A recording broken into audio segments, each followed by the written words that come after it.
Good evening students. आज हम फिर एक नई क्लास लेकर आपसे जुड़े हैं। जितने भी बच्चे लाइव हैं वो सभी जल्दी से जल्दी इस क्लास को शेयर करें और अपना कमेंट बॉक्स में नाम लिखें। तो प्यारे बच्चों, जिस तरह से आपके जो सेट एग्ज़ाम होने हैं उसको लेकर आज हम एक नई क्लास आपके सामने लेके आए हैं। इस क्लास में बेटा आज हम जो आपकी भूगोल की पुस्तक है उसमें से जो लेसन नंबर 6 है विनिर्माण उद्योग, आज हम उस लेसन को लेकर उससे संबंधित जितने भी MCQ के जितने भी क्वेश्चन बनते हैं उन सबको आज यहाँ उनके बारे में डिस्कशन करेंगे। तो प्यारे बच्चों, आप साथ में यहाँ जल्दी से जल्दी आप जुड़ें ताकि इस लेसन से जुड़े जितने भी आपके डाउट्स हैं या जितने भी ऑब्जेक्टिव क्वेश्चन हैं उनको हम रीड करते हुए आगे बढ़ें। तो प्यारे बच्चों, आज हम जो हमारा लेसन नंबर 6 है वो विनिर्माण उद्योग है। इस लेसन में हम जितने भी MCQ हैं उनका डीपली अध्ययन करेंगे। तो प्यारे बच्चों, जो विनिर्माण उद्योग है इससे हमारा जो तात्पर्य है कि जैसे कि किसी भी देश की जो अर्थव्यवस्था है उसको मुख्यतः 3 अलग अलग क्षेत्रों में बांटा जाता है। प्राथमिक क्षेत्र होता है, द्वितीयक क्षेत्र होता है और तृतीयक। ये चीजें बच्चों आपने पिछली क्लासों में जरूर पढ़ी है कि प्राथमिक जो क्षेत्र होता है उसमें विशेषकर जो एग्रीकल्चर से जुड़ी हुई या कच्चे माल से जुड़ी गतिविधियों का अध्ययन हम उसमें करते हैं। उसी तरह से प्राथमिक क्षेत्र की जो वस्तुएं हैं जब उनका हम रूप बदल देते हैं तो वो द्वितीयक क्षेत्र में जाती है।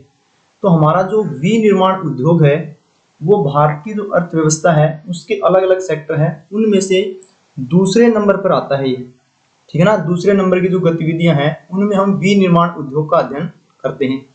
तो विनिर्माण से हमारा जो तात्पर्य है कि प्राथमिक क्षेत्र की वस्तु को लेकर उनके रूप में जो हम बदलाव कर देते हैं वो विनिर्माण कहलाता है। तो इसके अंदर विभिन्न तरह की जो प्राथमिक सेक्टर की जो वस्तुएं हैं उनके रूप को बदला जाता है ताकि उनकी कीमत बढ़ सके। यहाँ हम एग्जाम्पल के तौर पे बात करें तो जैसे विनिर्माण उद्योग में अगर हम कागज की बात करें, कागज की हम बात करें तो कागज हमें लकड़ी से प्राप्त होता है। कागज हमें लकड़ी से प्राप्त होता है। तो इस तरह से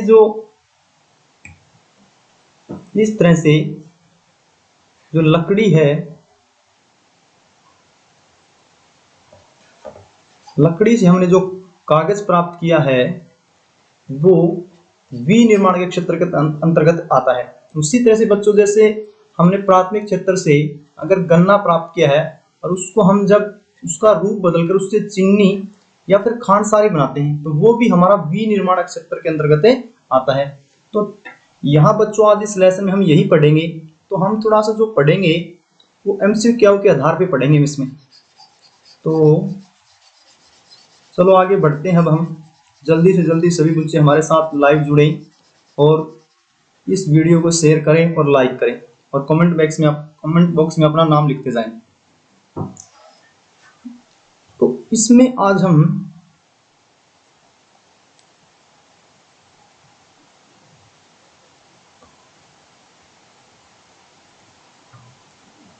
यहां से हम शुरुआत करते हैं कि कच्चे पदार्थ को मूल्यवान उत्पाद में परिवर्तित कर अधिक मात्रा में उत्पादन या विनिर्माण या वस्तु निर्माण कहा जाता है। तो यही बात बच्चों मैंने आपको बताई कि हम विनिर्माण उद्योग के अंतर्गत जो कच्चा पदार्थ हमारे पास है उसको मूल्यवान उत्पाद में परिवर्तित कर अधिक मात्रा में वस्तुओं के उत्पादन को विनिर्माण या वस्तु निर्माण कहा जाता है। तो एग्जाम्पल देखते हैं हम, जैसे कागज उद्योग का हम जिक्र करें, यहाँ वो लकड़ी से हमें प्राप्त होता है। तो हमारे पास अब लकड़ी किस प्रकार का उत्पाद है, ये कच्चा उत्पाद है, उससे हम क्या बना सकते हैं, कागज। उसी तरह से जैसे हम चीनी की बात करें, चीनी गन्ने से बनाई जाती है। लौह इस्पात की हम बात करें, यह हमें लौह एस्क से प्राप्त होता है। उसी तरह से जो एल्युमिनियम की हम बात करते हैं वो हमें बॉक्साइट से प्राप्त होता है। एल्युमिनियम हमें किससे प्राप्त होता है, बॉक्साइट से। तो आपसे ऑब्जेक्टिव क्वेश्चन पूछा जा सकता है ये कि एल्युमिनियम हमें किससे प्राप्त होता है। तो तो आप उसका आंसर क्या करेंगे, एल्युमिनियम, बॉक्साइट सॉरी। ये जो एल्युमिनियम है वो हमें किससे प्राप्त होता है, वो बॉक्साइट से हमें प्राप्त होता है। तो इस तरह का क्वेश्चन आपके सेट एग्जाम में जरूर पूछा जाएगा, इस पे ध्यान दो आप सभी। फिर आगे बढ़ते हैं हम।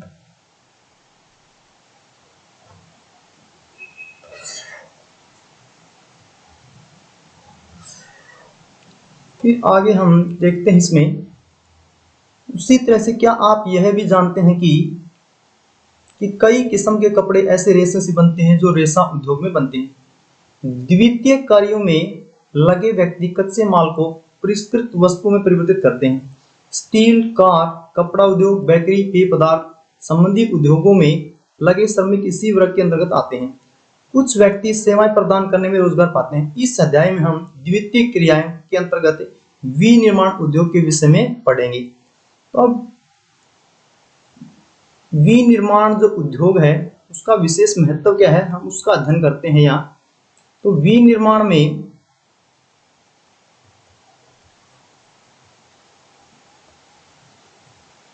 विनिर्माण उद्योग का महत्व की हम बात करें तो विनिर्माण उद्योग सामान्यतः विकास तथा विशेषतः आर्थिक विकास की रीढ़ समझा जाता है। तो आपसे एक क्वेश्चन पूछा जा सकता है कि विनिर्माण या आर्थिक विकास की रीढ़ किसे समझा जाता है, तो उसका आंसर हमारा क्या होगा, विनिर्माण उद्योग की आर्थिक विकास की रीढ़ किसे समझा जाता है, तो उसका आंसर हम क्या देंगे, विनिर्माण उद्योग। विनिर्माण उद्योग है किसी भी आर्थिक विकास की रीढ़ समझा जाता है। तब हम यहाँ महत्व की जब बात करते हैं तो विनिर्माण उद्योग का अपना विशेष महत्व है। पहला जो महत्व है कि विनिर्माण उद्योग न केवल कृषि के आधुनिकीकरण में सहायक है, वरन द्वितीय के प्राकृतिक सेवा में भी रोजगार उपलब्ध कराकर कृषि पर हमारी निर्भरता को कम करता है। यानी कि विनिर्माण जो उद्योग है उसका पहला जो विशेष महत्व है वो कि कृषि के अलावा हमारी जो एग्रीकल्चर है उसका आधुनिकीकरण तो साथ साथ कर रहा है, इसके अलावा रोजगार उपलब्ध कराने का काम भी विनिर्माण उद्योग करता है। क्योंकि बच्चों आपको पता होगा कि भारत एक कृषि प्रधान देश है, यहाँ की 85% पॉपुलेशन है वो एग्रीकल्चर से जुड़ी हुई है। लगभग 85% जो जनसंख्या है वो एग्रीकल्चर से जुड़ी हुई है।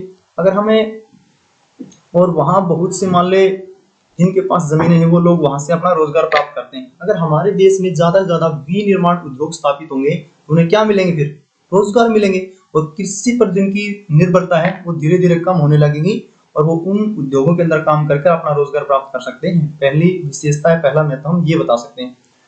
फिर बात करें देश में औद्योगिक विकास और बेरोजगारी, तो दूसरा इसका जो विनिर्माण उद्योग का महत्व है वो देश के अंदर जो बेरोजगारी है और गरीबी उसको उन्मूलन तो समाप्त करना, उसे समाप्त करने में महत्वपूर्ण भूमिका अदा करता है।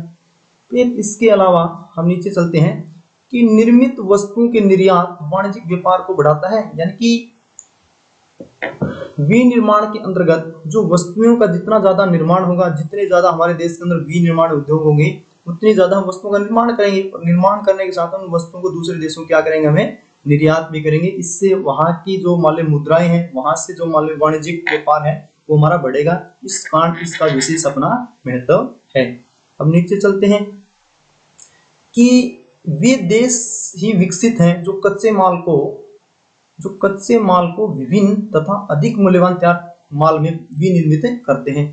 और यानी कि कहने का भाव ये है कि आज हम अगर डेवलप कंट्री की हम जब बात करते हैं तो उनकी डेवलप होने का पीछे सबसे मेन जो रीजन रहा है वो यही रहा है कि कच्चे माल को वो उसका परिष्कृत रूप बदल देते हैं। जैसे हमने पीछे पढ़ा है कि जब हम मान ले गन्ने की बात करें और गन्ने से जब हम चीनी या मान ले खांडसारी वगैरह बनाते हैं तो उसका मूल्य ऑटोमेटिक बढ़ जाता है। या फिर मान ले जैसे हम कपास की बात कर सकते हैं यहाँ कि कपास के रूप में अगर हमारे पास कच्चा माल है और उससे हमने कपड़ा बना लिया या फिर उसको रेडीमेड रूप में हमने उसको परिवर्तित कर लिया तो उसका मूल्य अचानक बढ़ जाता है। यानी कि विनिर्माण उद्योग का अपने इस संदर्भ में भी महत्वपूर्ण रोल या महत्व है।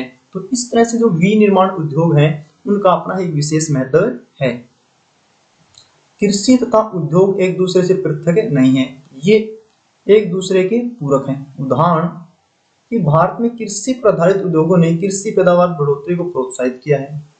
ये उद्योग कच्चे माल के लिए कृषि पर निर्भर है तथा इनके द्वारा निर्मित उत्पाद, क्योंकि जैसे कृषि के अंदर हम बहुत सी वस्तुओं का उत्पादन करते हैं, तो उन उत्पादनों को अगर हम उद्योगों के माध्यम से उनके रूप में परिवर्तित करें या उनका रूप चेंज कर दें तो उनके मूल्य बढ़ जाते हैं। मतलब कि कृषि उद्योग पर आधारित है। उसी तरह से जो उद्योग है वो कृषि यानी कि उद्योगों को कच्चा माल देने का जो कार्य है वो कृषि के द्वारा किया जाता है। उसी तरह से जो विनिर्माण उद्योग है वो कृषि के लिए क्या करते हैं, सिंचाई के लिए पंप उपलब्ध करवाते हैं। चाहे फिर हम मान लें उर्वरकों की बात कर सकते हैं, कीटनाशक दवाओं की बात कर सकते हैं, प्लास्टिक पाइप की बात कर सकते हैं, मशीनें और कृषि जो औजार हैं आदि पर किसान निर्भर है। मतलब कहने का भाव यह है कि विभिन्न तरह के जो एग्रीकल्चर टूल्स हैं या उर्वरक हैं उन सब का निर्माण करने का जो कार्य वो विनिर्माण उद्योग के द्वारा होता है। और विनिर्माण उद्योग को कच्चे माल उपलब्ध कराने का कार्य किसके द्वारा किया जाता है, कृषि के द्वारा किया जाता है। तो इस आधार पर हम क्या कह सकते हैं, कृषि तथा उद्योग एक दूसरे क्या है, पूरक है। फिर आगे बढ़ते हैं।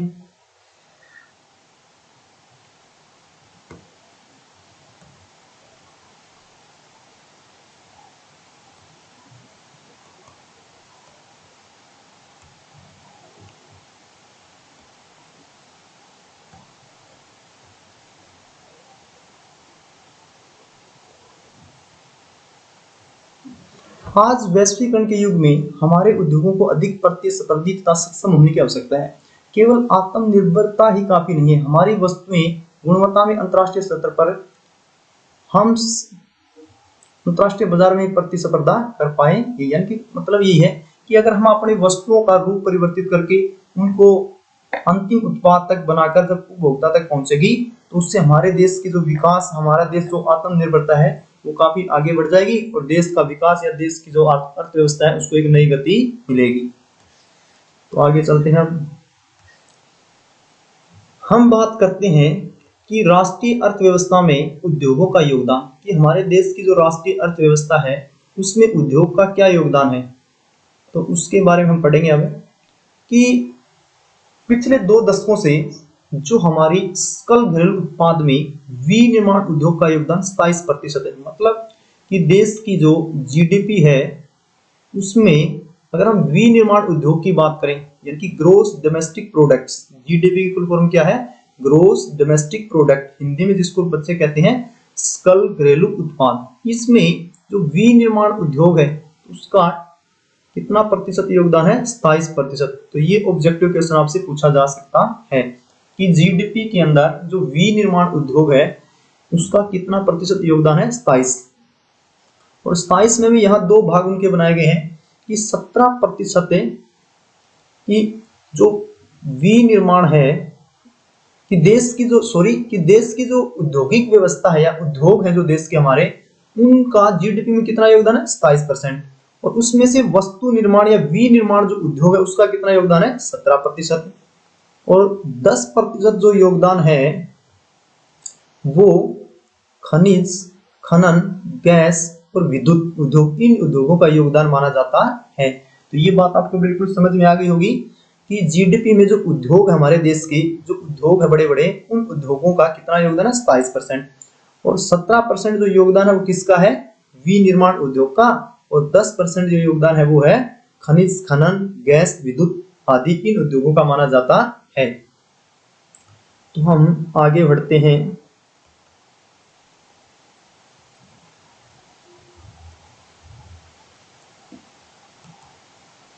तो इसमें आगे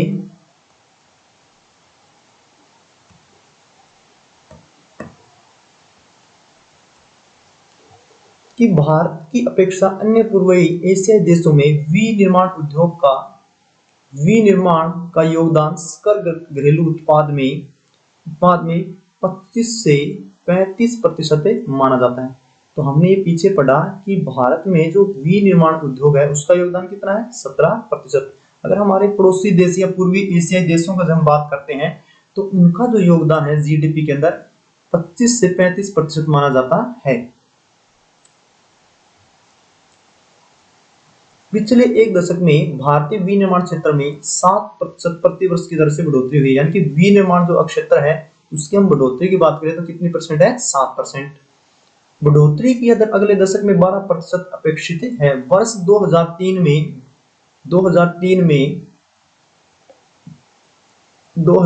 में विनिर्माण क्षेत्र का जो विकास है वो 9 से 10% प्रतिवर्ष की दर से हुआ है। मतलब आपसे पूछा जा सकता है कि 2003 में जो विकास, जो विनिर्माण क्षेत्र का जो विकास है कितने प्रतिशत के आसपास रहा है? 9 से 10% के आसपास रहा है। अब थोड़ा सा हम नीचे चलते हैं कि अर्थशास्त्रियों के अनुमान है कि जो इकोनॉमिक्स है उनका अनुमान है कि विनिर्माण उद्योग अगले दशक में अपना लक्ष्य पूरा कर सकता है।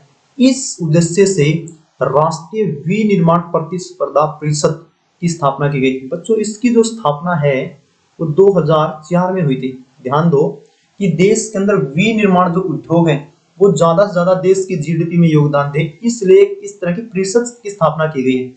इसको शॉर्ट में आपसे फुल फॉर्म भी पूछी जा सकती है, NMCC,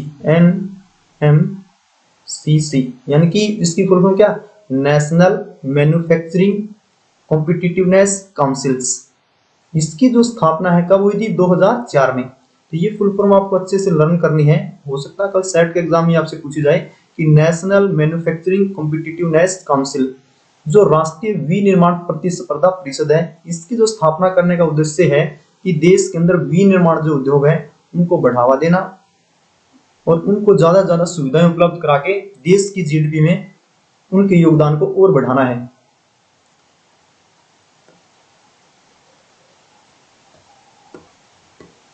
इसके अलावा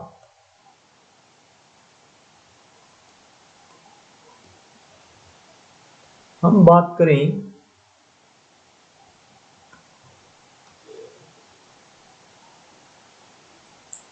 उद्योगों की अवस्थिति के बारे में कि उद्योग कहाँ स्थापित किए जा सकते हैं।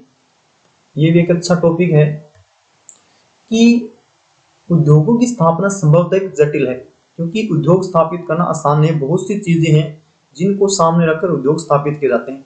तो इनकी स्थापना के पीछे कई बातें हो सकती हैं महत्वपूर्ण। सबसे पहले जैसे कच्चे माल की उपलब्धता, कि हम उद्योग कहाँ स्थापित करेंगे?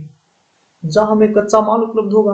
उसी तरह से ज्यादा श्रमिक हमें मिले, हमारे पास ज्यादा पूंजी या पैसा हो, शक्ति के साधनों, विद्युत की बात कर सकते हैं, तथा जो वस्तुओं का हम निर्माण करें उनके बेचने के लिए हमारे पास क्या हो? बाजार आदि की उपलब्धता से प्रभावित होती है। इन सभी कारकों का एक स्थान पर पाया जाना लगभग असंभव है, क्योंकि ये सारी चीजें हो सकता है आपके पास मान कच्चा माल ज्यादा हो, कि वहां मान ले आपके पास पूंजी की कमी हो सकता है वहां बाजार ना हो।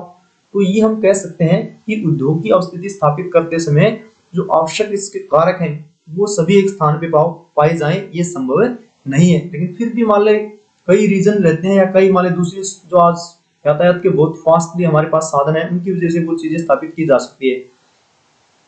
फलस्वरूप विनिर्माण उद्योग की स्थापना के लिए वही स्थान उपयुक्त है जहां से कारक उपलब्ध हो, जहां इन्हें कम कीमत पर उपलब्ध कराया जा सकता है। औद्योगिक प्रक्रिया के प्रारंभ होने के साथ साथ नगरीकरण प्रारंभ हुआ। कभी कभी उद्योग शहरों में या उद्योग शहरों के निकट लगाए जाते हैं। इस प्रकार औद्योगिकरण का नगरीकरण साथ साथ चलते हैं। मतलब यही है कि जो आज नगरीकरण है वो औद्योगिकरण की वजह से संभव हो सकता है, या नगरीकरण की वजह से औद्योगिकरण स्थापित होता है।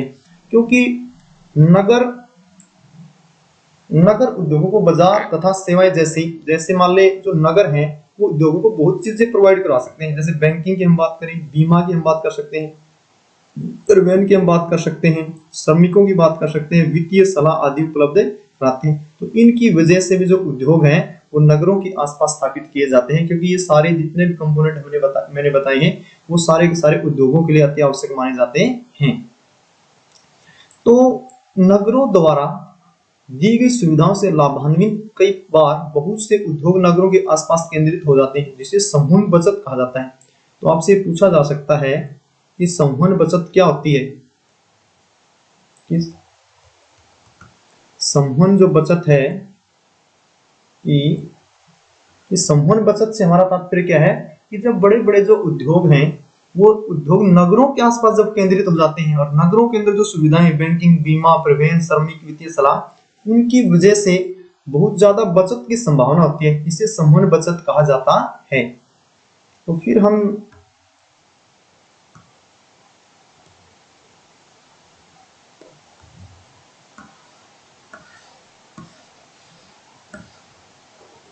अब आगे बढ़ते हैं कि स्वतंत्रता से पहले अधिकतर विनिर्माण उद्योगों की स्थापना दूरस्थ देशों में व्यापार पर आधारित थी। जैसे कि हमारे आजादी होने से पूर्व जो विनिर्माण उद्योग थे वो बहुत दूर दूर क्षेत्रों में स्थापित किए गए।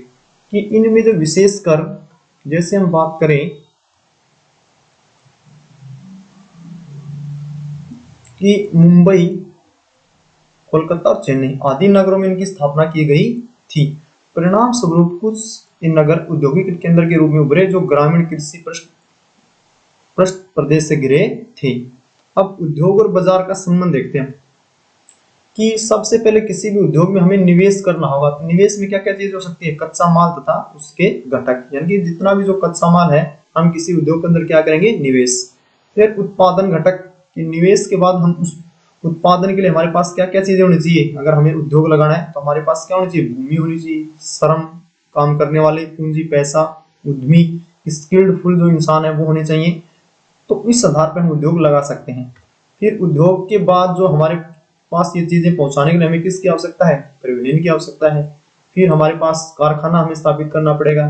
फिर हमारे पास जैसे इन कंपोनेंट का प्रयोग करके हम कच्चा यानी कि तैयार माल उत्पाद हमारे पास आएगा, उसको हम परिवहन की सहायता से फिर कहाँ पहुंचा देंगे? बाजार। और इन सब के लिए हमें सबसे महत्वपूर्ण किसकी जरूरत होगी? पूंजी। चाहे हमें श्रमिकों की आवश्यकता की बात करें, चाहे हम मान लें कच्चे माल की बात कर सकते हैं, किसी भी उद्योग के लिए जो मशीनों की बात करें उनकी बात करें, चाहे जमीन की बात करें, चाहे हम मान लें विद्युत की बात करें, उन सब के लिए भी हमारे पास क्या होनी चाहिए? पूंजी या पैसा होना चाहिए। ये सभी मान लें इनका जो संबंध है उद्योग और बाजार के साथ, इनके साथ गहरा संबंध होता है।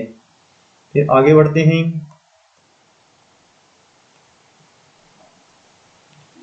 इसके अलावा किसी उद्योग की अस्तित्व का निर्धारण उसकी न्यूनतम उत्पादन लागत से निर्धारित होता है। सरकारी नीतियां ये तो कुछ ज्यादा महत्वपूर्ण नहीं है। आगे बढ़ते हैं।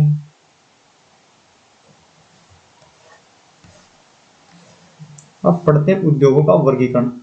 यहां से छोटे जो ऑब्जेक्टिव क्वेश्चन हैं उनकी आने की पूरी पूरी संभावना है, तो इसको अच्छे से लर्न करते हैं हम। कि उद्योगों का वर्गीकरण कि रोजमर्रा के इस्तेमाल के विभिन्न औद्योगिक उत्पादों की सूची बनाए, जैसे ट्रांजिस्टर, बिजली का बल्ब, वनस्पति तेल, सीमेंट, कांच का सामान, पेट्रोल, माचिस, स्कूटर, वाहन, दवाइयां आदि। यदि हम विशेष मापदंडों के आधार पर विभिन्न उद्योगों का वर्गीकरण करते हैं तो विनिर्माण को आसानी से समझ सकते हैं। तो उद्योगों का वर्गीकरण निम्न प्रकार से किया गया है। तो पहला जो वर्गीकरण है कृषि के आधारित, कि हमारे पास जो पहले जो उद्योग है, विनिर्माण जो उद्योग है उनमें आते हैं कृषि पर आधारित। तो इनमें विशेषकर जैसे सूती वस्त्र है, ऊनी वस्त्र है, पटसन है, रेशम है, रेशम वस्त्र है, रबड़ है, चीनी, चाय, कॉफी, वनस्पति तेल उद्योग, ये सारे के सारे जो उद्योग हैं वो कृषि आधारित उद्योग माने जाते हैं। तो आपसे क्वेश्चन पूछा जा सकता है यहाँ कि भारत का सबसे बड़ा जो उद्योग है वो कौन से क्षेत्र से माना जाता है? कृषि आधारित उद्योग माना जाता है, क्योंकि कृषि पर आधारित ही। जैसे भारत का जो सबसे प्राचीन जो उद्योग है वो सूती वस्त्र है। भारत का सबसे प्राचीन जो उद्योग क्षेत्र रहा है वो कौन सा रहा है? सूती वस्त्र उद्योग रहा है। नंबर 2 है खनिज, कि विभिन्न तरह के खनिज पदार्थों पर भी हमारे उद्योग स्थापित किए गए। लौह इस्पात की हम बात कर सकते हैं, सीमेंट की हम बात कर सकते हैं, एल्यूमिनियम की बात कर सकते हैं, मशीन की बात कर सकते हैं, औजार और पेट्रोल रसायन उद्योग। ये सारे के सारे जो उद्योग हैं वो हमारे खनिज पर आधारित होते हैं। फिर है भूमिका के आधार पर, ये दोनों जो उद्योग थे वो कच्चे माल के आधार पर थे, ठीक है ना। कच्चे माल के आधार पर उद्योगों को दो वर्गों में बांटा गया, कृषि आधारित और खनिज आधारित। दूसरा भूमिका के आधार पर, कि पहला जो है आधारभूत उद्योग, जिनके उत्पादन या कच्चे माल पर दूसरे उद्योग निर्भर है। यानी आधारभूत उद्योग वे उद्योग होते हैं जिनके ऊपर दूसरे उद्योग निर्भर होते हैं, जैसे लौह इस्पात, तांबा प्रगलन और एल्युमिनियम प्रगलन उद्योग। ये सारे के सारे उद्योग ऐसे उद्योग हैं जो दूसरे उद्योगों के लिए आधारभूत उद्योग का काम करते हैं। तीसरा, इसमें दूसरा जो पॉइंट है वो उपभोक्ता उद्योग की भूमिका के आधार पर, पहला आधारभूत उद्योग और दूसरा उपभोक्ता उद्योग, जो उत्पादन उपभोक्ताओं के सीधे उपयोग हेतु करते हैं। यानी कि जो उत्पादन उपभोक्ताओं के सीधे उपयोग हेतु करते हैं, जैसे चीनी, दंतमंजन, कागज, पंखे और सिलाई मशीन आदि। ये वो है जिनका संबंध सीधे किससे होता है? उपभोक्ता से होता है। इनकी वस्तुएं खरीदने वालों से जिनका संबंध होता है। तो ये थे हमारे भूमिका के आधार पर, इनके भी दो प्रकार थे। फिर अब पूंजी निवेश के आधार पर, एक लघु उद्योग की परिसंपत्ति की एक इकाई पर अधिकतम निवेश मूल्य के परिप्रेक्ष्य में परिभाषित किया जाता है। यह निवेश सीमा समय के साथ साथ परिवर्तित होती रहती है, अधिकतम स्वीकार्य निवेश के आधार पर ही की जाती है। यह निवेश मूल्य समय के साथ साथ बदलता गया है। वर्तमान में अधिकतम निवेश 1 करोड़ रुपए, यानी कि यहाँ से एक ऑब्जेक्टिव क्वेश्चन बन गया कि जो पूंजी निवेश के आधार पर हम उद्योग की बात करते हैं तो अधिकतम पूंजी निवेश कितना कर सकते हैं हम, तो उसका आंसर क्या बनेगा, 1 करोड़ रुपए। क्योंकि 1 करोड़ रुपए के ये अधिकतम जो खर्च है किसी भी उद्योग के ऊपर हम पूंजी निवेश की जब बात करते हैं तो 1 करोड़ से अधिक उस पर खर्च है, यानी कि स्वीकार्यता कितनी दी गई है, 1 करोड़ रुपए। अब आगे चलते हैं।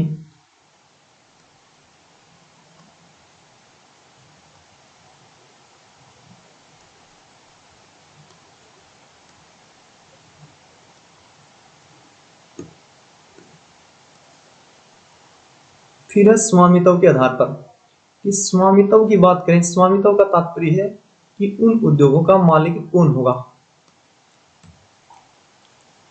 स्वामित्व के आधार पर या मालिक के आधार पर पहला इसके अंदर है सार्वजनिक क्षेत्र के, कि सार्वजनिक क्षेत्र में लगे सरकारी एजेंसियों द्वारा प्रबंधित तथा सरकार द्वारा संचालित उद्योग होते हैं। यानी कि सार्वजनिक क्षेत्र के उद्योग भी होते हैं जिन पर अधिकार किसका, सरकारी एजेंसियां तथा सरकार द्वारा संचालित होते हैं, कि सरकार के जो उपक्रम है उनका उन पर अधिकार होता है और सरकार उनको क्या करती है, संचालित करती है। इस तरह के उद्योग को सार्वजनिक क्षेत्र के उद्योग कहा जाता है। जैसे कि भेल हम जिक्र कर सकते हैं, देखो ये लिख रखा भेल, तो इसकी फुल फॉर्म भी आपसे पूछी जा सकती है, भारत हेवी इलेक्ट्रिकल लिमिटेड्स।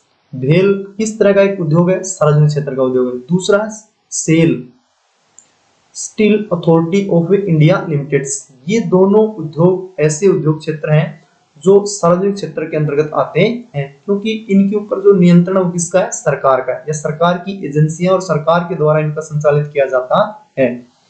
जो भेल है इसकी फुल फॉर्म आपको अच्छे से लर्न कर लेनी है, क्योंकि ये प्रश्न पूछे जाने की पूरी संभावना है। भारत हेवी इलेक्ट्रिकल लिमिटेड्स तथा सेल की फुल फॉर्म क्या है, steel authority of India limiteds. ये दोनों इस तरह के उद्योग हैं जिनके ऊपर सरकार का नियंत्रण होता है।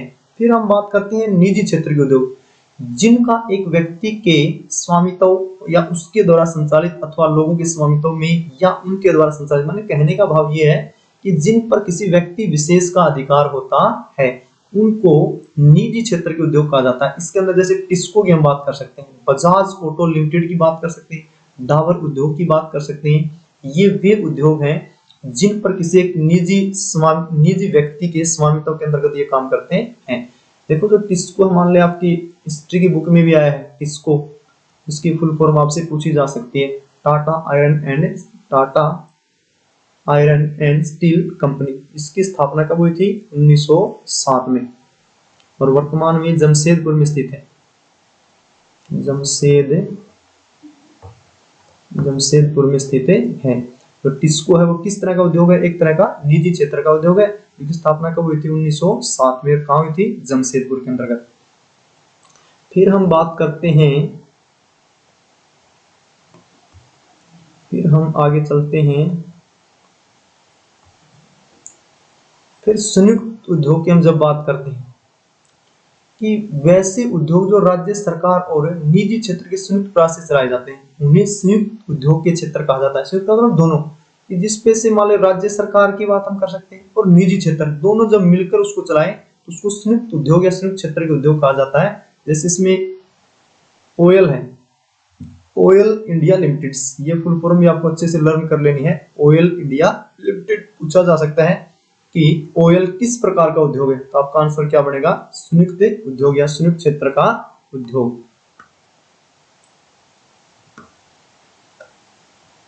फिर आगे हम बढ़ते हैं।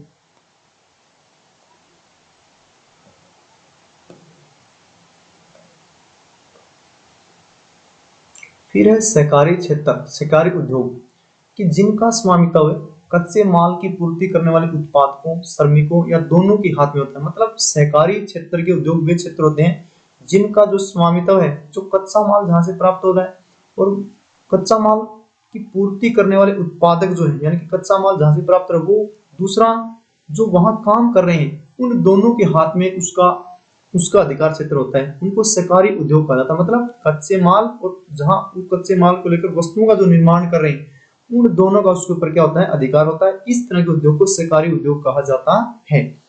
संसाधनों का कोष सीमित होता है, मतलब कि सहकारी क्षेत्र का जो उद्योग है उसके ऊपर जितना खर्च आना है, जितना माल इनकम या लाभ हानि जो होनी है, वो संयुक्त रूप से उन दोनों के बीच में अनुपातिक रूप से उसका विभाजन किया जाता है। मतलब जो कच्चा माल जो दे रहा है और जो वस्तु का निर्माण कर रहा है। तो इस तरह के एग्जाम्पल कौन से हो सकते हैं, जैसे महाराष्ट्र में चीनी उद्योग है, केरल का नारियल उद्योग है। ये दोनों इस तरह के उद्योग है जो सहकारी उद्योग क्षेत्र के अंतर्गत आते हैं।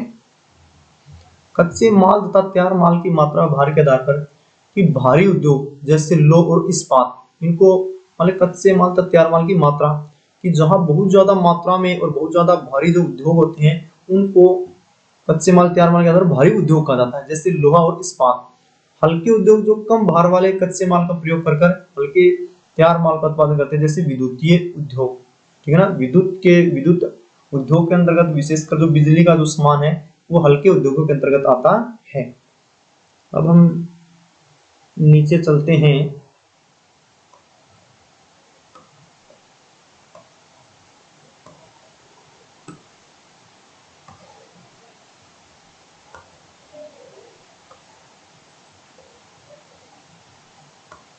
कृषि आधारित उद्योगों की हम बात करेंगे। अब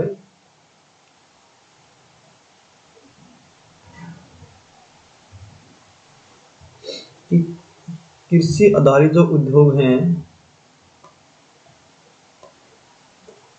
कृषि आधारित उद्योगों की हम बात करें तो इसमें विशेषकर सूती वस्त्र है, पटसन है, रेशम है, उन्नी, चीनी तथा वनस्पति तेल आदि कृषि आधारित उद्योग या कृषि से प्राप्त कच्चे माल पर आधारित होते हैं। क्योंकि इन उद्योगों के लिए जो कच्चा माल हमें कहां से प्राप्त होता है, कृषि से। इसमें पहला है वस्त्र उद्योग। तो भारतीय अर्थव्यवस्था में वस्त्र उद्योग का अपना महत्व है, क्योंकि इसका औद्योगिक उत्पादन महत्वपूर्ण उद्योग है। देश का यह अकेला उद्योग है जो कच्चे माल से उत्तम अतिरिक्त मूल्य उत्पाद तक श्रृंखला में परिपूर्णता आत्मनिर्भर है। तो इसमें जैसे पहला जो उद्योग है सूती वस्त्र उद्योग। तो भारत का जो वस्त्र उद्योग है, मैंने पहले बताया कि सबसे प्राचीन उद्योग और सबसे बड़ा उद्योग माना जाता है। फिर आगे है, प्राचीन भारत में सूती वस्त्र हाथ से कताई और हथकरघा बुनाई तकनीक से बनाए जाते थे। 18वीं शताब्दी के बाद विद्युतीय करघों का उपयोग होने लगा था। मतलब कि 1760 में जो औद्योगिक क्रांति हुई थी इंग्लैंड के अंदर, तो वहां जिस तरह से मान ले जो पहले हाथ के जो करघे होते थे, हाथ से जो मान ले करघे चलाए जाते थे, उनके स्थान पर उन करघों किससे चलाया जाने लगा था, विद्युत से चलाया जाने लगा था। तो इससे मान ले जो वस्त्र उद्योग है उसको एक नई ऊर्जा मिली, नई क्रांति मिली, जिससे उत्पादन बहुत ज्यादा बढ़ा। तो औपनिवेशिक काल के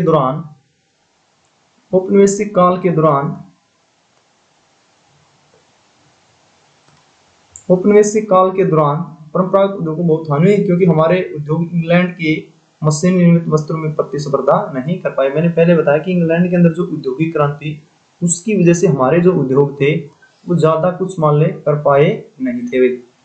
इसमें देखेंगे हम कि भारत में अगर हम सूती वस्त्र उद्योग की बात करते हैं, तो भारत में पहला जो सफल सूती वस्त्र उद्योग वो 1854 में मुंबई में लगाया गया था। ये प्रश्न आपसे जरूर पूछा जाएगा कि भारत में पहला जो सूती वस्त्र सफल जो उद्योग रहा वो 1854 में मुंबई में लगाया गया था। ठीक है, यूरोप 2 विश्व युद्ध से जूझ रहा था, तब भारत और इंग्लैंड के अधीन था। ऐसे में इंग्लैंड में कपड़े की मांग आपूर्ति हेतु भारतीय सूती वस्त्र उद्योग को प्रोत्साहन मिला। ठीक है, इससे आगे चलते हम कि आरंभिक वर्षों में सूती वस्त्र जो उद्योग है वो महाराष्ट्र और गुजरात के कपास उत्पादन के क्षेत्रों तक ही सीमित था। मतलब आपसे पूछा जा सकता है कि आरंभिक वर्षों में जो सूती वस्त्र उद्योग है वो कौन से 2 राज्यों के आसपास केंद्रित था, महाराष्ट्र और गुजरात, क्योंकि यहाँ सबसे अधिक क्या होती थी, कपास। और सूती वस्त्र उद्योग के लिए कच्चा माल क्या हो सकती है, कपास। कपास की उपलब्धता, बाजार, परिवहन, तपनों की समीपता, श्रम, नमी, जलवायु आदि कारकों ने इसके स्थायीकरण में बढ़ावा दिया। ये बातें सारी हम कर लेंगे। और थोड़ा नीचे चलते हैं, तो इसमें से कोई ऑब्जेक्टिव प्रश्न तो नहीं दिखाई दे रहा यहाँ कि भारत में जापान को सूत का निर्यात होता है। तो आपसे ये प्रश्न पूछा जा सकता है कि जो भारत है वो किस देश को सूत का निर्यात करता है? तो उसका आंसर क्या बनेगा? जापान। भारत में बने सूती वस्त्र के जो आयातक देश हैं, यानी कि भारत में बने जो सूती वस्त्र के जो आयातक हैं वो कौन कौन से देश हैं? यूएसए, संयुक्त राज्य अमेरिका की बात कर सकते हैं, इंग्लैंड की हम बात कर सकते हैं, रूस की बात करें, फ्रांस, पूर्वी यूरोपीय देश, नेपाल, सिंगापुर, श्रीलंका और अफ्रीका। इन देशों में भारत का जो क्या निर्यात करता है? भारत है सूती वस्त्र का आयात निर्यात करता है। सूती रेशे के विश्व व्यापार में हमारे देश की भागीदारी काफी महत्वपूर्ण है। यह कुल अंतर्राष्ट्रीय व्यापार का लगभग 1/4 भाग है। मतलब कि हम अंतर्राष्ट्रीय व्यापार की जब बात करते हैं तो उसमें सूती जो उद्योग है, सूती जो रेशे के विश्व व्यापार में जो भारत की भागीदारी की हम बात करते हैं उसका हिस्सा कितना? 1/4 भाग है। अब हम नीचे चलते हैं, यहाँ से तो कोई विशेष नहीं है, फिर थोड़ा सा याद देख लेते हैं कि जो धागा है वो 85 रुपये प्रति किलोग्राम की दर से बेचा जाता है। अगर हम दूसरे किसी को हम धागा बेचें तो उसका रेट क्या है? 85 रुपये प्रति किलोग्राम की दर से बेचा जाता है। अगर वही के रूप में बेचा जाए, यानी कि उसको उसका रूप परिवर्तित करके मतलब पतलून का मतलब होता है कि उसे कपड़े के रूप में बेचा जाए, तब उसकी जो कीमत है 800 रुपये हो जाती है। देख लो बच्चों आप कि अगर हम कपास से धागा बना के बेचे तो उसका रेट कितना है? 85 रुपये। अगर उसको हम पतलून के रूप में बेचे, कपड़े के रूप में बेचे, तो उसकी कीमत 800 रुपये प्रति किलोग्राम है। रेशे से धागा, धागे से कपड़ा और कपड़े से परिधान बनाने के प्रत्येक चरण में पर मूल्य में क्या होती है? वृद्धि होती है। तो इस तरह से जो कृषि उद्योग है भारत का एक विस्तृत उद्योग माना जाता है।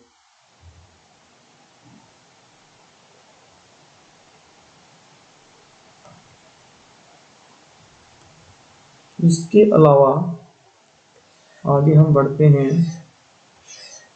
तो अब मैप से जुड़े भी कुछ क्वेश्चन पूछे जा सकते हैं कि सूती वस्त्र उद्योग का पहला जो कारखाना कहाँ लगाया गया था? हमने बताया था, मैंने कहाँ लगा था? 1854 में मुंबई के अंदर। कहाँ लगा था? मुंबई के अंदर भाई, ठीक है ना। तो ये रहा हमारा मुंबई कि जहां मान लिया 1854 में पहला सूती वस्त्र उद्योग, और दूसरा जो उद्योग लगा था प्यारे बच्चों वो अहमदाबाद के अंदर लगा था। ठीक है, तो इस तरह से हमारे दोनों उद्योगों का हमने यहाँ जिक्र किया है। तो या इसमें आप इसको अच्छे से लर्न कर लेना कि कौन कौन से जो सूती वस्त्र के केंद्र है और कौन कौन से ऊनी वस्त्र के केंद्र है और कौन कौन से रेशम के केंद्र है। हम आगे बढ़ते हैं। दूसरे नंबर पर जो उद्योग आता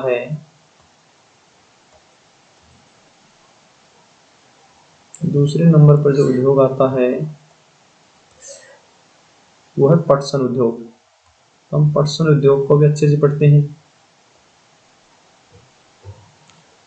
कि पटसन उद्योग भारत पटसन व पटसन निर्मित सामान का सबसे बड़ा उत्पादक है और बांग्लादेश के पश्चात दूसरा बड़ा निर्यातक भी है। मतलब कि पटसन जो उद्योग है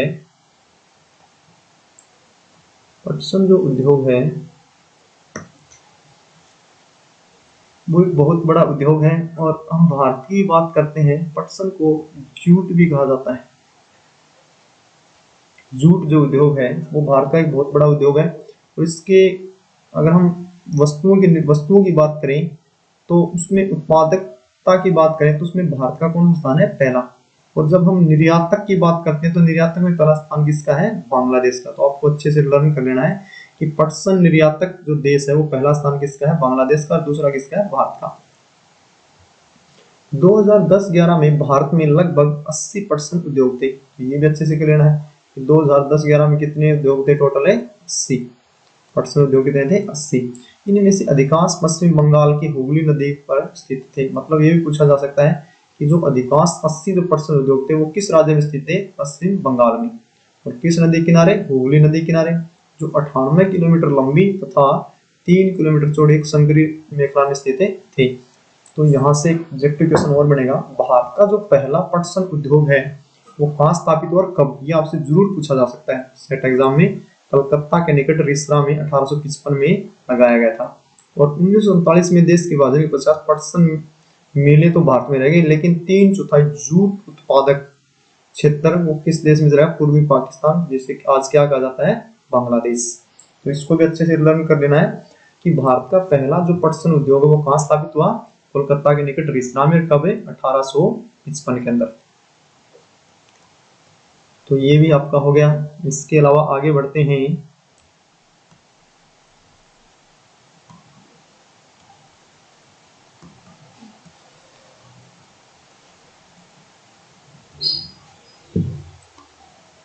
इसमें आगे जो आपका है कि हुगली नदी के तट पर स्थित होने के निम्न कारण है। पटसन उत्पादक क्षेत्रों की निकटता, सस्ता जल। जो पटसन उद्योग है वो हुगली नदी के आसपास क्यों स्थापित किया? इसके पीछे निम्नलिखित कारण हो सकते हैं। नंबर 1, पटसन उत्पादक क्षेत्र होने की वजह से। दूसरा, सस्ता जल होने की वजह से। परिवहन भी यहाँ मिल जाता है। सड़क की बात कर सकते हैं, रेलवे, जल परिवहन वगैरह सारे अच्छे से मान लें। जितने भी उद्योग की स्थिति को प्रभावित करने वाले जो कारक हैं वो बहुल मात्रा में हमें मिलते हैं। इस वजह से जो पटसन उद्योग है इस क्षेत्र में स्थापित किया गया है। अब हम राज्यों की बात करें, सबसे अधिक पटसन का उत्पादित होता है बंगाल में, पश्चिम बंगाल में। फिर उसके पड़ोसी राज्य हैं जैसे उड़ीसा है, बिहार, उत्तर प्रदेश। इन राज्यों के अंदर भी बहुत से जो श्रमिक वगैरह उपलब्ध होते हैं। इस वजह से यहाँ मान लीजिए उद्योग स्थापित किया गया है। अब फिर हम आगे बढ़ते हैं।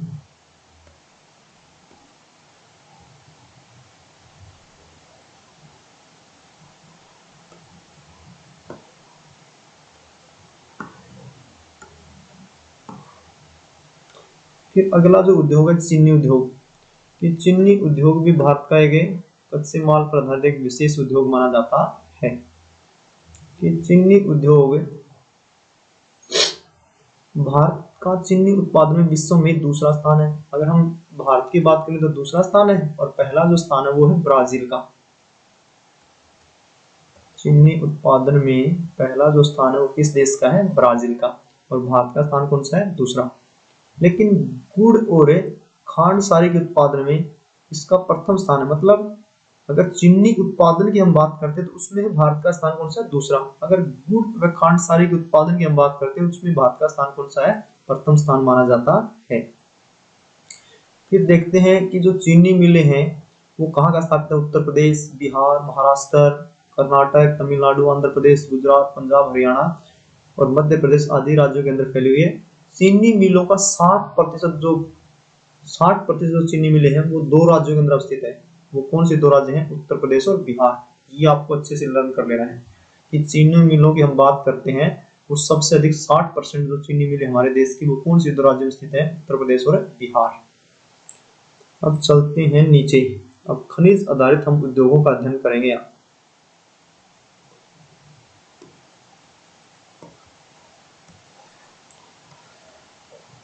कि खनिज आधारित जो उद्योग हैं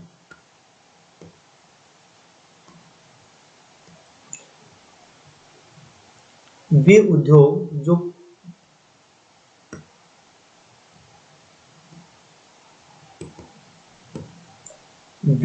जो खनिज व वस्तुओं के कच्चे माल के रूप में प्रयोग करते हैं खनिज आधारित उद्योग कहलाते हैं। कि खनिज आधारित वे उद्योग है जो खनिजों तथा धातुओं को कच्चे माल के रूप में क्या करते हैं? इस्तेमाल। इसमें पहला जो है लौह इस्पात उद्योग माना जाता है।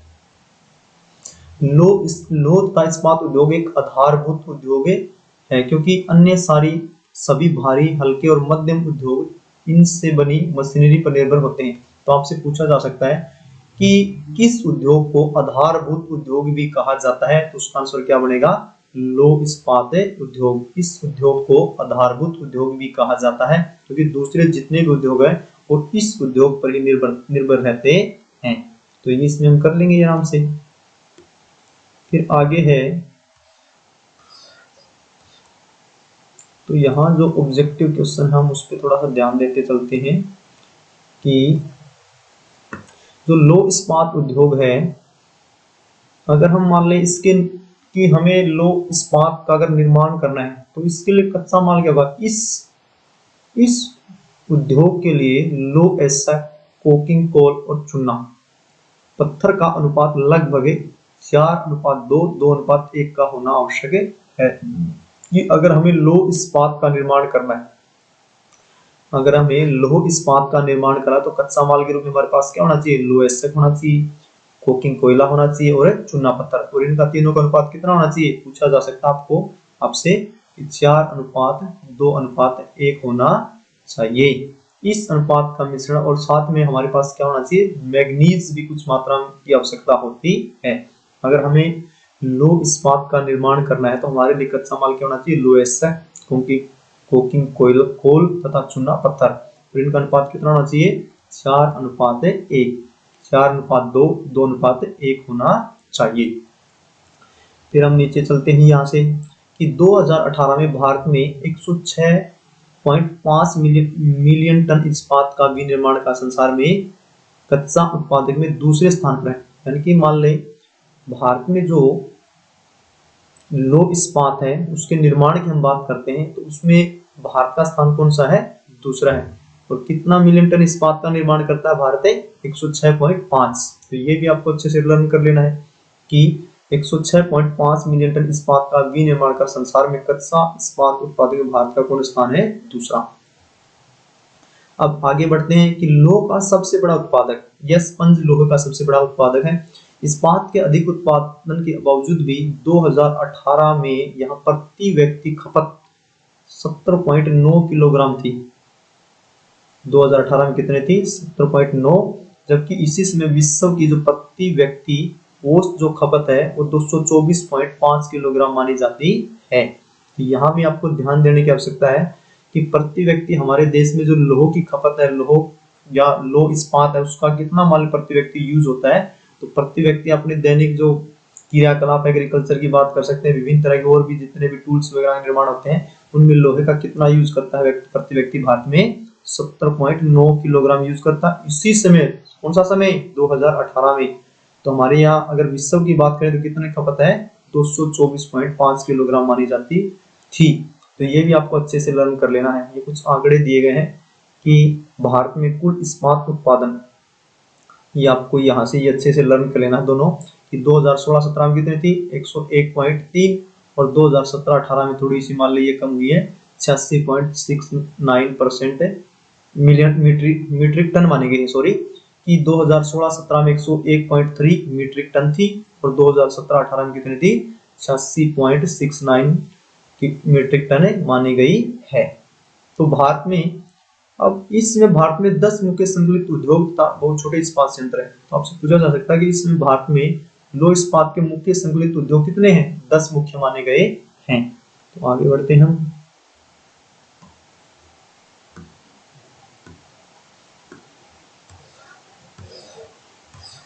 तो भारत में अगर हम बात करें कि कहाँ कहाँ लोह उद्योग या लोह इस्पात उद्योग स्थापित किए गए हैं, तो जैसे ये दुर्गापुर है, पश्चिम बंगाल में कौन स्थान है, दुर्गापुर। ये भी आपको अच्छे से याद कर लेने हैं। हम टिस्को का जिक्र करें, देखो ये टिस्को झारखंड के अंदर है, टिस्को जो जमशेदपुर के अंदर स्थापित की गई थी। तो बोकारो है, जमशेदपुर है, बरनपुर है। बरनपुर और दुर्गापुर दोनों कहाँ है, पश्चिम बंगाल में। उसी तरह से बोकारो और जमशेदपुर किस राज्य में स्थित है, झारखंड में। और राउरकेला कहाँ स्थित है, उड़ीसा के अंदर। भिलाई छत्तीसगढ़ के अंदर। विजयनगर और भद्रावती दोनों कर्नाटक में है। और सेलम कहाँ स्थित है, तमिलनाडु के अंतर्गत स्थित है। तो आपको इन केंद्रों को भी याद कर लेना अच्छे से। फिर आगे बढ़ते हैं। ये तो यहाँ से ठीक है। अब यहाँ थोड़ा सा मान ले हम फोकस करते हैं, यहाँ से ऑब्जेक्टिव क्वेश्चन आने की संभावना ज्यादा है कि सार्वजनिक क्षेत्र के लगभग सभी उपक्रम अपने इस्पात की स्टील अथॉरिटी सेल। देखो हम ये क्वेश्चन हमारे पीछे आया था कि सेल किस प्रकार का उद्योग है, एक प्रकार का सार्वजनिक क्षेत्र का उद्योग है, क्योंकि इसके अंतर्गत जो सरकार है उसका विशेष, सरकार की जो एजेंसी और सरकार के द्वारा इस उद्योग को संचालित किया जाता है। SAIL, steel authority of India के माध्यम से बेचते हैं। सार्वजनिक क्षेत्र का उद्योग है हमारा ये। तो 1950 के दशक में भारत और चीन के लगभग एक समान मात्रा में इस्पात उत्पादित होता था। आज चीन इस्पात का सबसे बड़ा उत्पादक है और इस्पात के सर्वाधिक खपत वाला देश भी चीन है। तो यहाँ भी छोटे छोटे ऑब्जेक्टिव क्वेश्चन बन सकते हैं आपके लिए कि तो चीन है कि 1950 के दशक में भारत और चीन लगभग समान मात्रा में इस्पात का समान मात्रा में उत्पादित किया, लेकिन आज चीन इस्पात का, तो पूछा जा सकता है कि इस्पात का सबसे बड़ा उत्पादक देश कौन सा है, तो उसका आंसर क्या बनेगा, चीन। और इस्पात की सर्वाधिक खपत वाला देश भी कौन सा है, वो उसका आंसर क्या बनेगा, चीन। भारत की बात करते हैं। भारत में छोटा नागपुर के पठारी क्षेत्र में अधिकांश लौह तथा इस्पात उद्योग केंद्रित है। इस प्रदेश में इस उद्योग के विकास के लिए अधिक अनुकूल अपेक्षित है। देखो, ये चीन और भारत के आंकड़े दिए गए हैं कि 2014 की हम बात करते हैं, ठीक है ना, कि रेड कलर में जो चाइना और ब्लू कलर में भारत है। तो 2004 में क्या थे आंकड़े, उत्पादन मीट्रिक टन 86.5 भारत में और चाइना में 822.7 मीट्रिक टन का उत्पादन। अगर 18 की बात करें, भारत में कितने हैं, 106.5 है मीट्रिक टन इस्पात का निर्माण होता है। और दूसरी तरफ चाइना की हम बात करें, 928.3 मीट्रिक टन जो इस्पात है उसका निर्माण किया जाता, इस्पात का उत्पादन किया जाता है। तो ये देखो, चाइना हमारे से कितने आगे है भाई।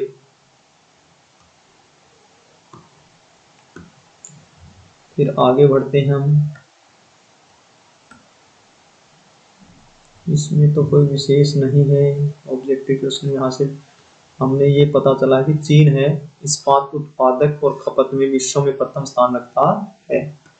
अब हम पढ़ेंगे एल्युमिनियम के बारे में। एल्युमिनियम भी एक खनिज आधारित उद्योग है हमारा। कि एल्युमिनियम प्रगलन, भारत में एल्युमिनियम प्रगलन दूसरा सर्वाधिक महत्वपूर्ण धातु शोधन उद्योग माना जाता है। तो पहला कौन सा था, लौह इस्पात, और दूसरा कौन सा है, एल्युमिनियम। ये पूछा जा सकता है आपसे कि दूसरा सर्वाधिक महत्वपूर्ण धातु शोधन उद्योग कौन सा है भारत का, वो है एल्युमिनियम, और पहला कौन सा है, लौह इस्पात। देश के एल्युमिनियम, यहां से पढ़ते हैं हम कि देश के एल्युमिनियम प्रगलन सेंटर ज्यादातर उड़ीसा, पश्चिम बंगाल, केरल, उत्तर प्रदेश, छत्तीसगढ़, महाराष्ट्र व तमिलनाडु राज्यों में स्थित है। यानी कि एल्युमिनियम की जो, मान ले एल्युमिनियम बनाने के ज्यादातर जो कारखाने हैं, विनिर्माण उद्योग, वो किन कौन से राज्यों में स्थित है, उड़ीसा, पश्चिम बंगाल, केरल, उत्तर प्रदेश, छत्तीसगढ़, महाराष्ट्र और तमिलनाडु में स्थित है। तो एल्युमिनियम जो उद्योग है में बॉक्साइट का कच्चे पदार्थ के रूप में प्रयोग किया जाता है। यानी कि अगर हमें एल्युमिनियम बनाना है तो हमें कच्चे माल के रूप में किसका प्रयोग करेंगे, बॉक्साइट्स। तो ये प्रश्न आपसे जरूर पूछा जाएगा कल सेट का जो एग्जाम आपका, कि एल्युमिनियम जो उद्योग है, एल्युमिनियम जो प्रगलन उद्योग है, उसमें कच्चे माल के रूप में किसका प्रयोग किया जाता है, बॉक्साइट। मतलब कि बॉक्साइट से हमें क्या प्राप्त होता है, एल्युमिनियम। तो आगे बढ़ते हैं हम।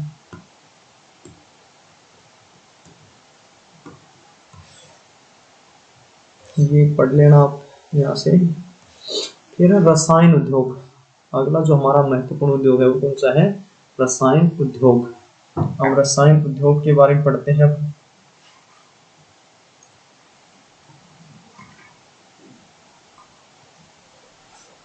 रसायन जो उद्योग है वो भी काफी महत्वपूर्ण उद्योग माना जाता है। भारत में रसायन उद्योग तेजी से विकसित हो रहा है। इसकी भागीदारी सकल घरेलू उत्पाद में 3% है। कि जीडीपी जो भारत की सकल घरेलू उत्पाद जीडीपी है, उसमें रसायन उद्योग का कितना योगदान है, 3%। यह उद्योग एशिया का तीसरा बड़ा तथा विश्व के आकार की दृष्टि से 12वां स्थान पर है। यानी कि जो रसायन उद्योग है, एशिया की हम बात करें तो कौन सा नंबर का था, तीसरे, और विश्व की बात करें पूरे विश्व की, तो उसमें कौन सा स्थान है, दूसरा स्थान माना जाता।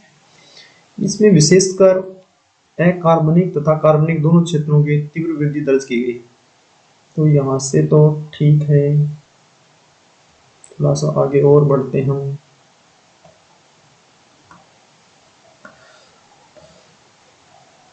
रसायन उद्योग तो आप कर लोगे, इसके अंदर विशेषकर मान लें ये बातें आ रही सारे कि जैसे कृत्रिम वस्त्र है, प्लास्टिक, गोंद, रंग रोगन, डाई वगैरह, ये सारे इसके अंदर रसायन उद्योग के अंदर आते हैं। फिर है उर्वरक उद्योग। हम उर्वरक उद्योग की बात करें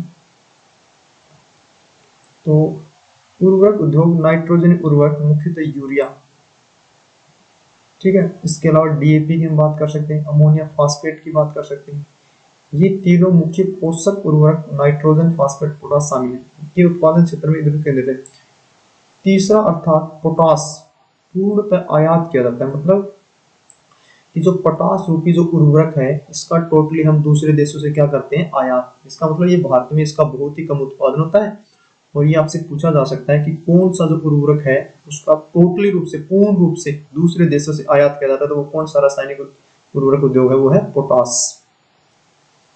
ये इसमें कर लेंगे हम पोटेशियम। तो जैसे हरित क्रांति के पश्चात यह उद्योग देश के अन्य भागों में फैल गया। विशेषकर कौन कौन से राज्य, गुजरात, तमिलनाडु, उत्तर प्रदेश, पंजाब, केरल राज्य, इन सभी राज्यों के अंदर कुल उर्वरक उत्पादन का 50% उत्पादन होता है। अन्य महत्वपूर्ण जैसे आंध्र प्रदेश की बात करें, उड़ीसा, राजस्थान, बिहार, महाराष्ट्र, असम, दिल्ली आदि राज्य इस अंतर्गत आते हैं।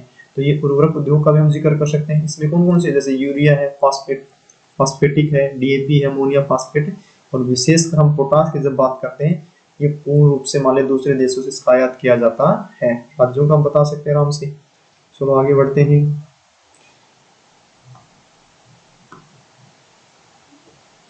फिर इसमें है, अगर आपको किसी भी तरह कोई डाउट है तो आप कमेंट के माध्यम से मेरे से पूछ सकते हैं।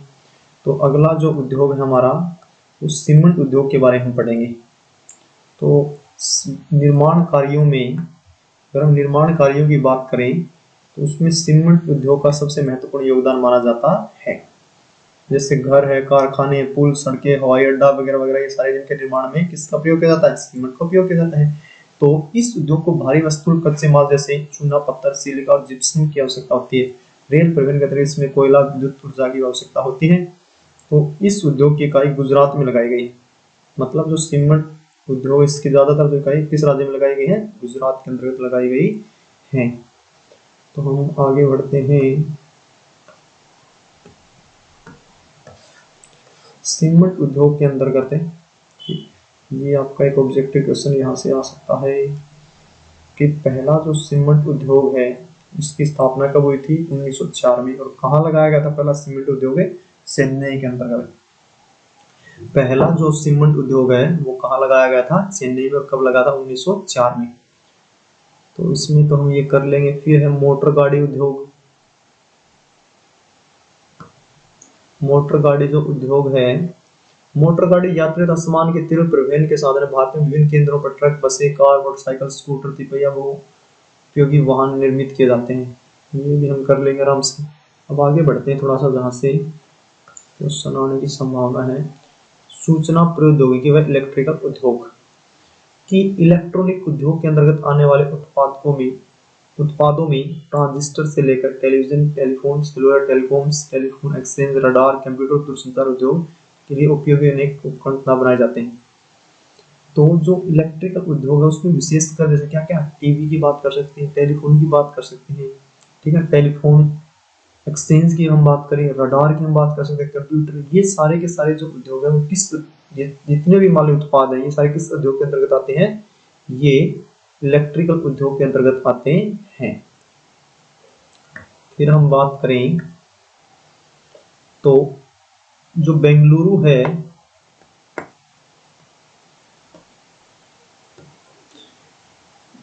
बेंगलुरु भारत की इलेक्ट्रिकल राजधानी के रूप में उभरा है। तो आपसे एक क्वेश्चन पूछा जा सकता है कि भारत की इलेक्ट्रिकल जो राजधानी है, इलेक्ट्रॉनिक जो राजधानी है के रूप में कौन सा शहर उभर रहा है, तो वो कौन सा है, बेंगलुरु। तो आपको अच्छे से लर्न कर लेना है। जो बेंगलुरु है सॉरी, वो भारत की इलेक्ट्रिकल जो कैपिटल है उसके रूप में उभर कर सामने आया है। इसके अलावा जो इलेक्ट्रॉनिक सामान के अन्य महत्वपूर्ण उत्पादक है केंद्र है, जो मुंबई की हम बात कर सकते हैं, हैदराबाद, पुणे, चेन्नई, कोलकाता, लखनऊ, ये सारे जो उद्योग हैं, ये सारे के सारे जो केंद्र हैं वो इलेक्ट्रिकल सामान के लिए काफी प्रसिद्ध हैं। भारत में सूचना प्रौद्योगिकी उद्योग को सफल होने का कारण हार्डवेयर व सॉफ्टवेयर के निरंतर विकास से है। तो ये सारी चीजें इसमें हम आराम से कर सकते हैं। आगे जैसे हम बात करें, आगे हम जब बात करें तो फिर ये है आपके कि औद्योगिक प्रदूषण तथा पर्यावरण निम्नीकरण की जितने भी जो उद्योगों का हमने जिक्र किया गया है, तो ये आप तो जैसे हिंदी के अंदर आपका जो प्रस्ताव आता है प्रदूषण वाला, उसमें आराम से कर सकते हैं कि हमारे जैसे वायु की बात करें, जल की बात करें या ध्वनि की बात करें, प्रदूषण के कारण उद्योगों ने ताप विद्युत क्रय विष मिले थे। यानी कि बहुत ज्यादा जो प्रदूषण है उसको बढ़ाने में, देश के आर्थिक विकास में तो उद्योगों ने योगदान दिया है। इसके अलावा जैसे हम प्रदूषण की बात करें, उसको बढ़ाने में भी उद्योगों का बहुत ज्यादा योगदान है। तो उसकी तरफ हमें चिंता करने की आवश्यकता है। ये आप कर लोगे यहाँ से। फिर चलते हैं कुछ सॉफ्टवेयर टेक्नोलॉजी पार्ट्स। तो जो हम इलेक्ट्रिकल या टेक्नोलॉजी के सॉफ्टवेयरों की हम जब बात करते हैं तो इन स्थानों के अंदर टेक्नोलॉजी पार्क लगाए गए। तो इनकी जो संख्या है, वो 18 बताई गई टोटल। ठीक है, तो ये सारा तो इसमें हम कर लेंगे। ध्वनि प्रदूषण वाला वगैरह तुम पढ़ लोगे अच्छे से। फिर थोड़ा सा एनटीपीसी, राष्ट्रीय ताप विद्युत ग्रह दिखाया हमारा, ये भी कर लोगे। तो इस तरह से हमारा जो पहला लेसन है वो कंप्लीट हो जाता है। तो इसमें देखो हम अब बहुविकल्पी प्रश्न करते हैं कि निम्न में से कौन सा उद्योग चूना पत्थर के कच्चे माल के रूप में प्रयुक्त होता है। तो पहला जो हमारा प्रश्न है ये हमने बिल्कुल पढ़ा है कि चूना पत्थर को कच्चे माल के रूप में प्रयोग कौन करता है। तो इसका आंसर क्या बनेगा, सीमेंट। इसका आंसर क्या बनेगा, सीमेंट। सीमेंट जो उद्योग है वो चूना पत्थर को कच्चे माल के रूप में प्रयोग करता है। निम्न में से कौन सी एजेंसी सार्वजनिक क्षेत्र के स्टील को बाजार में उपलब्ध करवाती है। तो वो कौन सी थी, सेल। हमने ये भी पढ़ा है। फिर इसके अलावा निम्न में से कौन सा उद्योग बॉक्साइट को कच्चे माल के रूप में प्रयोग करता है, ये भी हमने पढ़ा है। कौन सा, एल्युमिनियम उद्योग। निम्न में से कौन सा उद्योग दूरभाष, कंप्यूटर आदि संयंत्र निर्मित करता है। तो कौन सा है कि जिसके अंदर इलेक्ट्रिकल उद्योग है वो हमारा। तो इस तरह से हमारा जो छठा जो लेसन है विनिर्माण उद्योग, वो हमारा यहाँ कंप्लीट हो जाता है। तो इसको आप अच्छे से लर्न कर लेना। इसके जितने भी ऑब्जेक्टिव क्वेश्चन हैं वो सारे के सारे मैंने आपको बताने का प्रयास किया है। तो उम्मीद करते हैं कि आपका ये लेसन अच्छे से कंप्लीट हो जाएगा और इसको आप अच्छे से रिवाइज कर लेना। तो आपको इस लेसन से जुड़ी जो भी क्वेरीज हैं आप कमेंट के माध्यम से हमें जरूर बता सकते हैं, ताकि हम उनका जो भी आपके क्वेश्चंस रहेंगे, जो आपके डाउट रहेंगे, उनको अगली क्लास में दूर किया जा सके। इस तरह से हमारा ये प्रयास बच्चों आपके लिए हमेशा बने रहेगा और आप हमारे साथ हमेशा इस तरह से जुड़ते रहें। और आने वाली जो परीक्षाएं हैं उनके लिए आपको बहुत बहुत शुभकामनाएं।